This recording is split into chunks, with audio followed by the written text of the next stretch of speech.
Assalamualaikum warahmatullahi wabarakatuh. Perkenalkan kami dari kelompok 4 Kimia Lingkungan, Tadris Kimia 6A IAIN Tulungagung. Di sini kami akan mempresentasikan makalah kami yang diampu oleh Ibu Ratna Kumaladewi MPD. Adapun kelompok kami beranggotakan 4 orang, yakni Ulil Hilmi dengan nomor induk mahasiswa 12212183004, Anita Lestari 12212183039, Isroun Julaikah 12212183068, dan Arvina Dwi Aprilia 12212183070. Dalam pertemuan kita kali ini, kita akan membahas 9 pokok bahasan yang masih berhubungan dengan air. Yang pertama, ada apa yang dimaksud dengan air.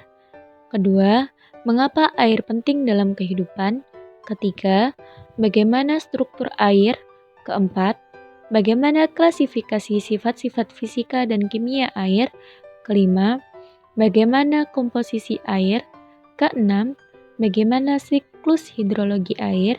Ketujuh, apa saja yang menjadi indikator kualitas air. Kedelapan, bagaimana penggolongan air menurut peruntukannya. Serta yang kesembilan, yakni bagaimana penerapan penghematan atau menjaga kuantitas air. Mari kita bahas satu persatu ya. Untuk materi pertama, yakni pengertian air. Air memiliki rumus kimia H2O yang merupakan sumber utama bagi proses kehidupan.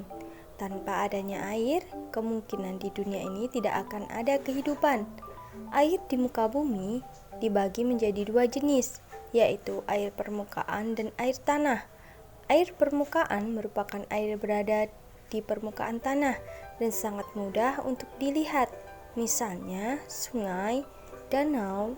Sedangkan air tanah merupakan air yang berada di bawah permukaan tanah. Sebagaimana yang difirmankan Allah Subhanahu wa taala dalam Al-Qur'an surat Al-Anbiya ayat 30 yang berbunyi Bismillahirrahmanirrahim. Awalam yaral ladzina kafaru annas samawati wal arda kanata ratqan fafataqnahuma waja'alna minal ma'i kulli syai'in hayy afala yu'minun, yang artinya, dan apakah orang-orang yang kafir tidak mengetahui bahwasanya langit dan bumi itu keduanya dahulu adalah suatu yang padu, kemudian kami pisahkan antara keduanya dan dari air kami jadikan segala sesuatu yang hidup, maka mengapakah mereka tiada juga beriman? Untuk yang kedua, yaitu mengenai pentingnya air dalam kehidupan. Adapun beberapa manfaat atau pentingnya air dalam kehidupan. Di antaranya, yang pertama, air bermanfaat bagi kesehatan yang telah diriwayatkan pada hadis Tirmizi yang artinya tidak ada sesuatu yang dipenuhkan oleh putra-putri Adam lebih buruk daripada perut. Cukuplah bagi putra Adam beberapa suap saja yang dapat menegakkan tubuhnya. Kalaupun harus dipenuhkan, maka sepertiga untuk makannya, dan sepertiga lagi untuk minumnya, dan sepertiga lagi untuk pernafasannya. Yang kedua, digunakan sebagai bersuci, berwudu, dan mandi, serta masih banyak lainnya.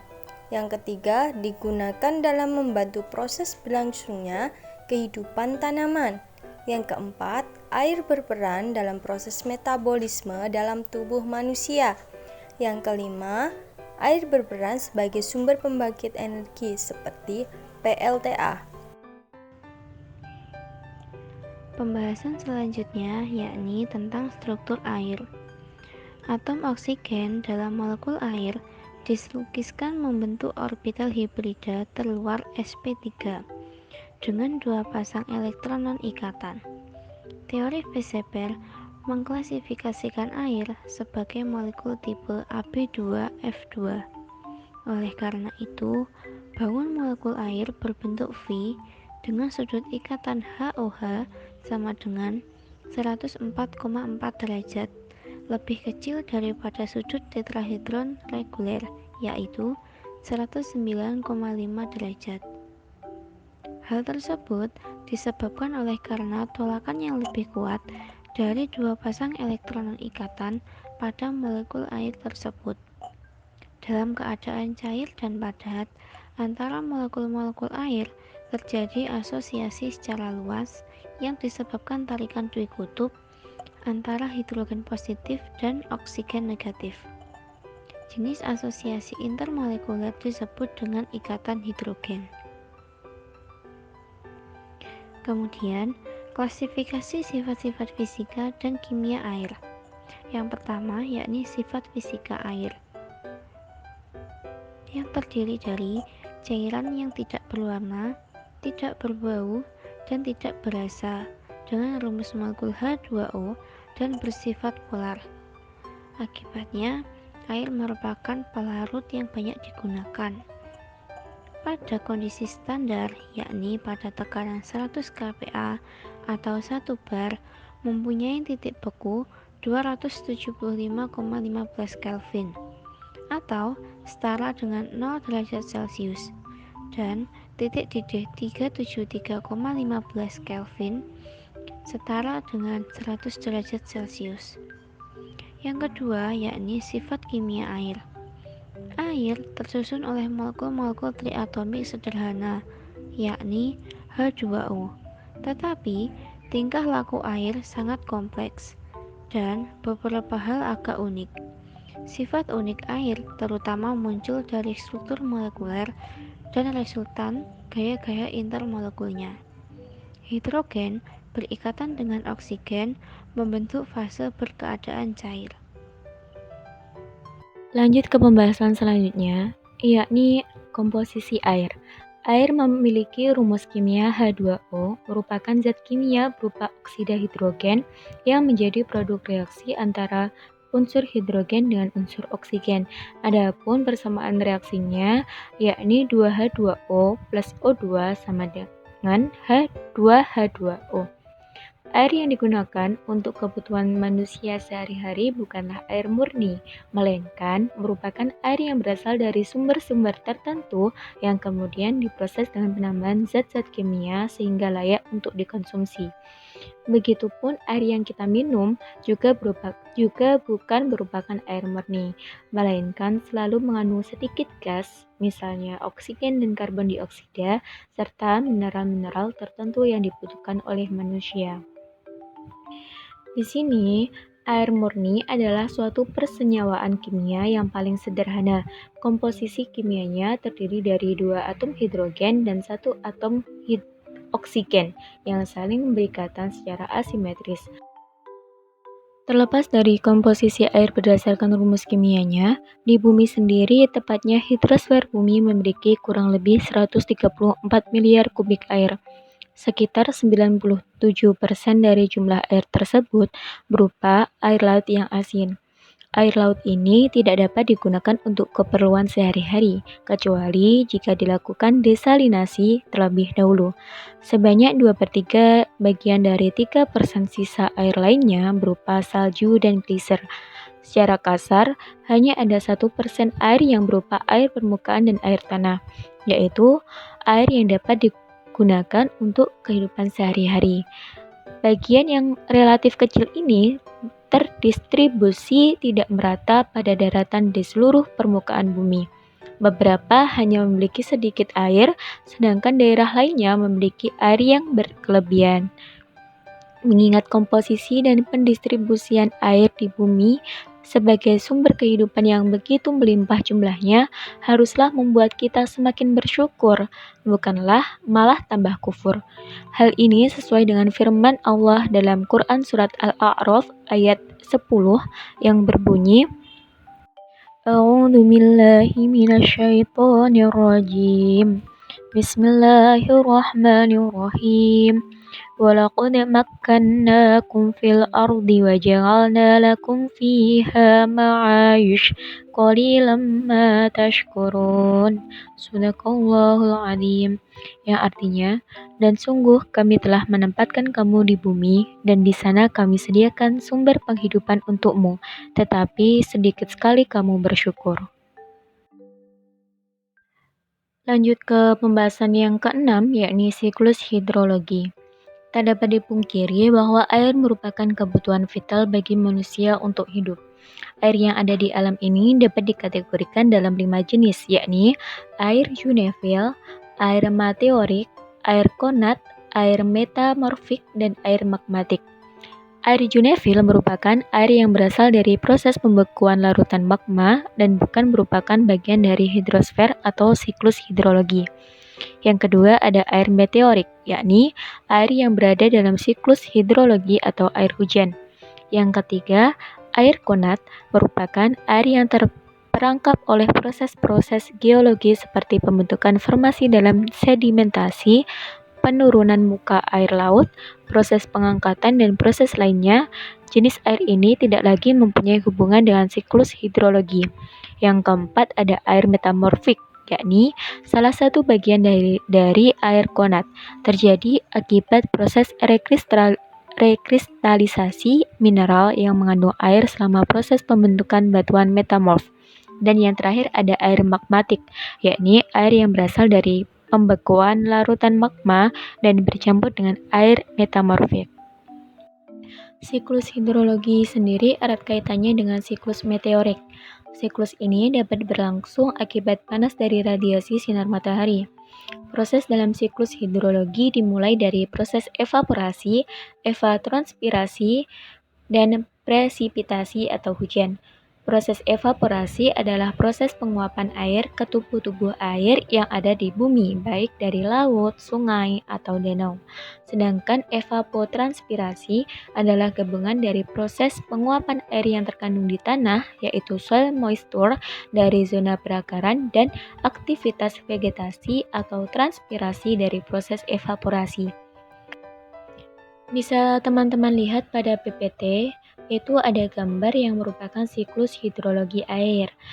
Siklus hidrologi ini terus bergerak secara kontinu dalam 3 cara yang berbeda. Yang pertama, yakni evaporasi atau transpirasi, di mana air yang ada di laut, di daratan, di sungai, di tanaman, dan lain sebagainya menguap ke angkasa atau ke atmosfer dan kemudian akan menjadi awan. Nah, pada keadaan jenuh, uap air atau awan itu akan menjadi bintik-bintik air yang selanjutnya turun atau precipitation dalam bentuk hujan, salju, dan es. Yang kedua, ada cara infiltrasi atau perkolasi ke dalam tanah. Di sini, air bergerak ke dalam tanah melalui celah-celah dan pori-pori tanah dan batuan menuju muka air tanah. Air dapat bergerak akibat aksi kapiler atau air dapat bergerak secara vertikal dan horizontal di bawah permukaan tanah, sehingga air tersebut memasuki kembali sistem air permukaan. Nah, lanjut yang ketiga, yakni ada air permukaan, di mana air bergerak di atas permukaan tanah dekat dengan aliran utama dan danau. Makin landai lahan dan makin sedikit pori-pori tanah, maka aliran permukaan semakin besar. Aliran permukaan tanah dapat dilihat biasanya pada daerah urban. Sungai-sungai bergabung satu sama lain dan membentuk sungai utama yang membawa seluruh air permukaan di sekitar daerah aliran sungai menuju laut.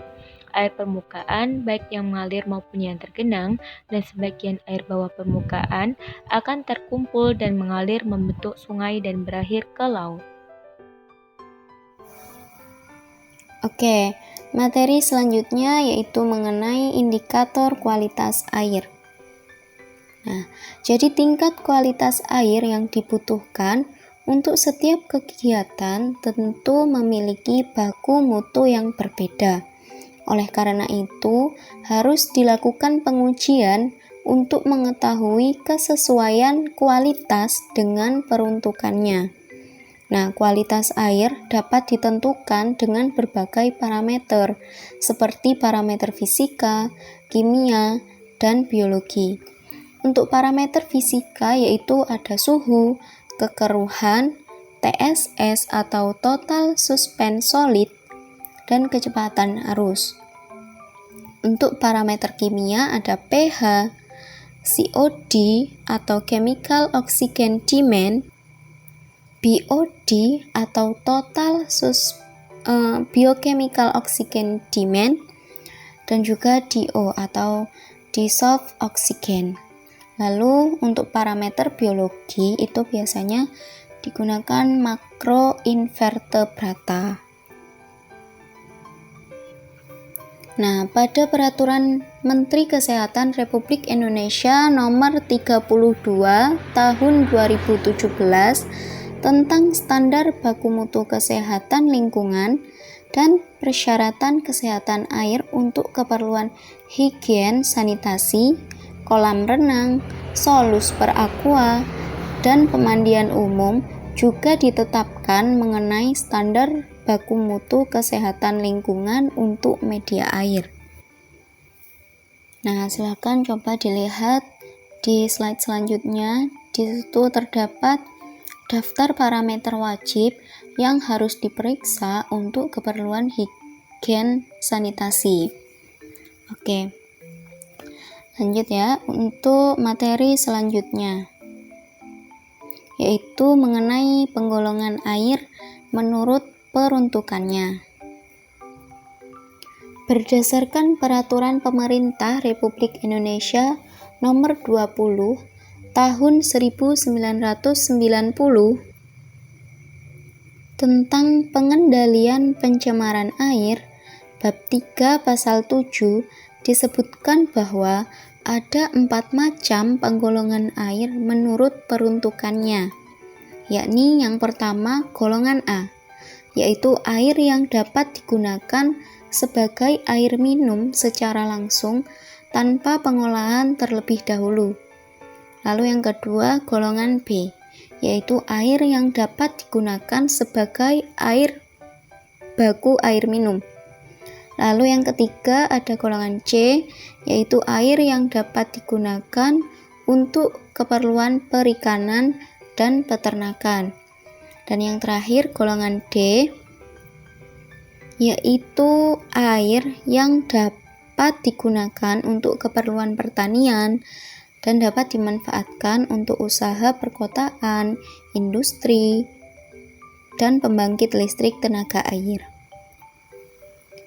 Kemudian menurut Peraturan Pemerintah Nomor 82 Tahun 2001 tentang pengelolaan kualitas air dan pengendalian pencemaran air, pada pasal 8 disebutkan penggolongan air berdasarkan peruntukannya yang diikuti dengan kriteria kualitas air tersebut sesuai dengan golongannya, yaitu yang pertama kelas 1, yaitu air yang peruntukannya dapat digunakan untuk air baku air minum dan atau peruntukan lain yang mempersyaratkan mutu air yang sama dengan kegunaan tersebut.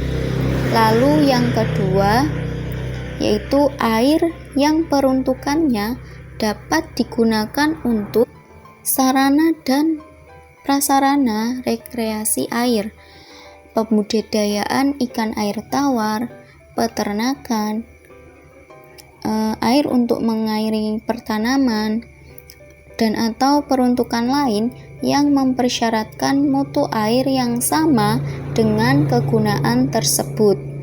Lalu ada kelas ketiga, yaitu air yang peruntukannya dapat digunakan untuk pembudidayaan ikan air tawar, peternakan, juga air untuk mengairi pertanaman, dan atau peruntukan lain yang mempersyaratkan air yang sama dengan kegunaan tersebut.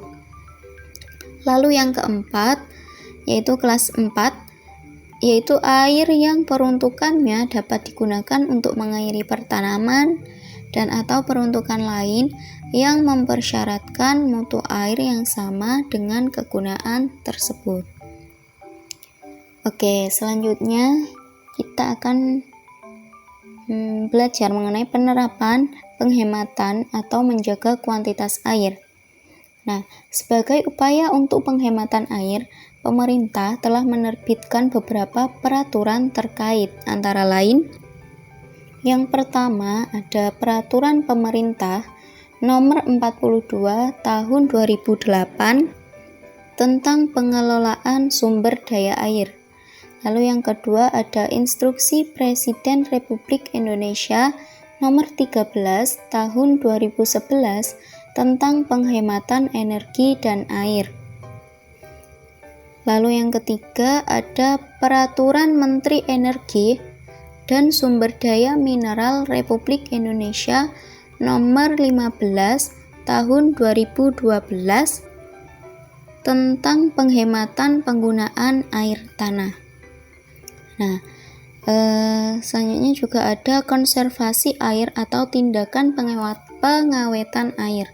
Jadi, konservasi air adalah suatu tindakan untuk memasukkan air ke dalam tanah sebanyak-banyaknya sebelum dibuang kelebihan airnya dalam bentuk limpasan air.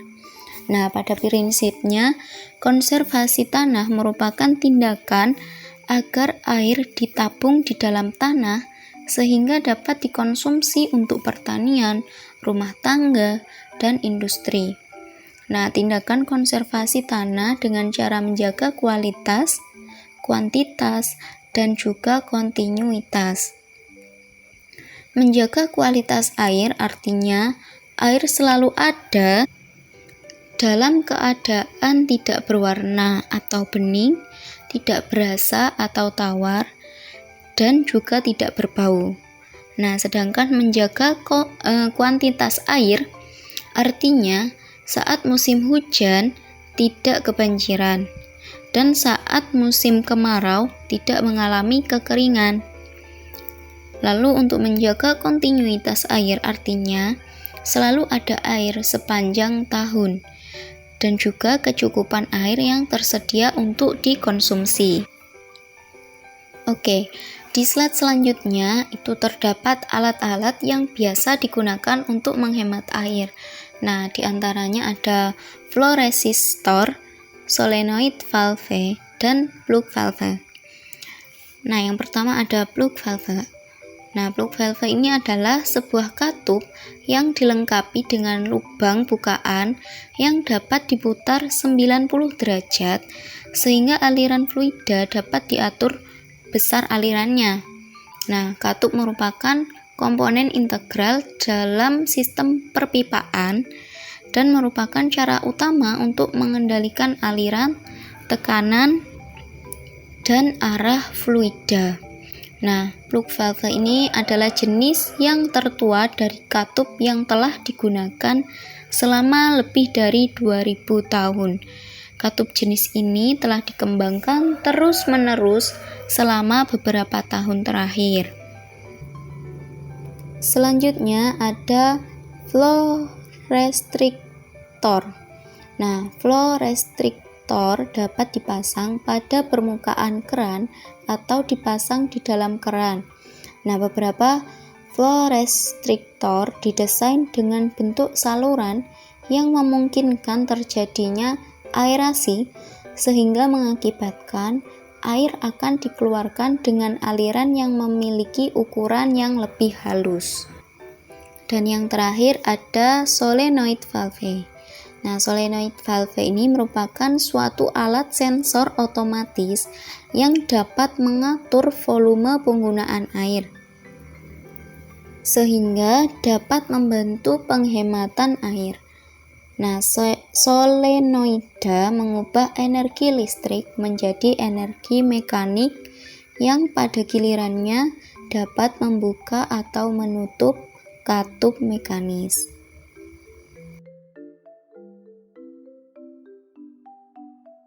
Untuk wujud-wujud dari alat-alat tersebut, plug valve, flow restrictor, dan solenoid valve ada pada gambar yang ditampilkan di PPT. Sekian dari kami. Apabila dari teman-teman ada yang perlu ditanyakan, silakan ditanyakan setelah sesi presentasi. Terima kasih perhatiannya dan mohon maaf bila ada kekurangan. Billahi taufik wal hidayah waridho wal inayah. Assalamualaikum warahmatullahi wabarakatuh.